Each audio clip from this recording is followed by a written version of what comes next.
सच्ची खुशी की समझ प्रेरणादायक कहानी। विदेश में काई नाम का एक युवक था जो क्योटो जापान के बाहरी इलाके में एक छोटे से गांव में रहता था। वह एक बेचैन आत्मा था, हमेशा अपने छोटे से गांव उसे जो कुछ मिल पाता उसी की तुलना में जीवन से अधिक की तलाश में रहता था। वह लगातार अगले रोमांच या चुनौती की तलाश में था। वह जहाँ भी होता था, जिस भी परिस्थिति में होता था, उससे कभी संतुष्ट नहीं हुआ। एक दिन काई ने एक महान जैन गुरु के बारे में सुना जो पास के पहाड़ के ऊपर रहता था। उसने फैसला किया कि वह इस गुरु की तलाश करेगा ताकि ये बुद्धिमान गुरु उसे अपने जीवन में उद्देश्य और अर्थ खोजने में मदद कर सकता है। एक लंबी और दर्दपूर्ण यात्रा के बाद काई आखिरकार पर्वत की चोटी पर पहुंच गया और उसने जैन मास्टर का विनम्र निवास पाया। गुरु ने काई का गर्मजोशी से स्वागत किया और उसे बैठने और बात करने के लिए आमंत्रित किया। काई ने जैन मास्टर के आगे अपने दिल की सारी बात कह दी।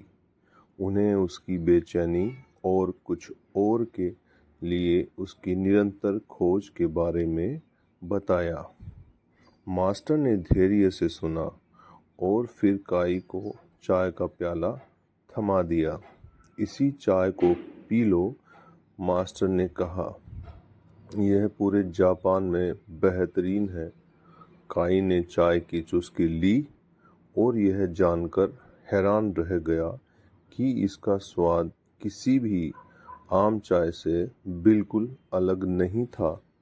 उसने गुरु को यह बताया, लेकिन गुरु बस मुस्कुराए।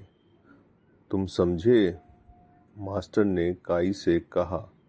चाय महत्वपूर्ण नहीं है, महत्वपूर्ण पीने की क्रिया है।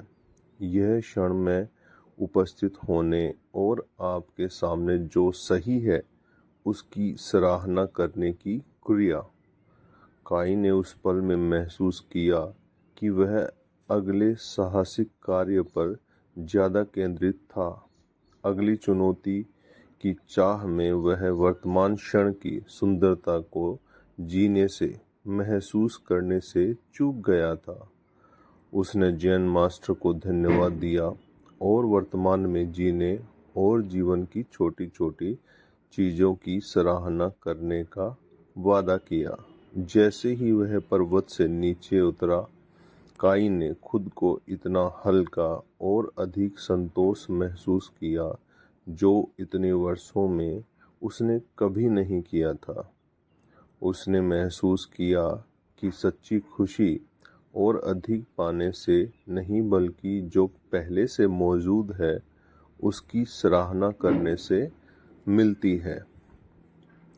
आप जीवन में देखते हैं, हमारे जीवन में खुशी अधिक की खोज में नहीं, बल्कि जो हमारे पास पहले से है उसकी सराहना में है।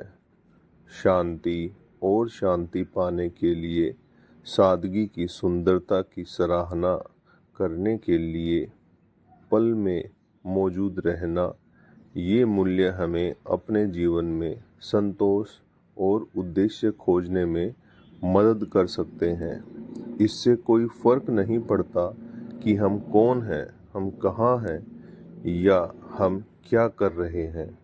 तो दोस्तों, ये आपको कैसा लगा कमेंट करके बताइएगा। अगर आपका कोई सुझाव है तो कमेंट में बता सकते हैं। और आप सभी का तहे दिल से बहुत बहुत धन्यवाद।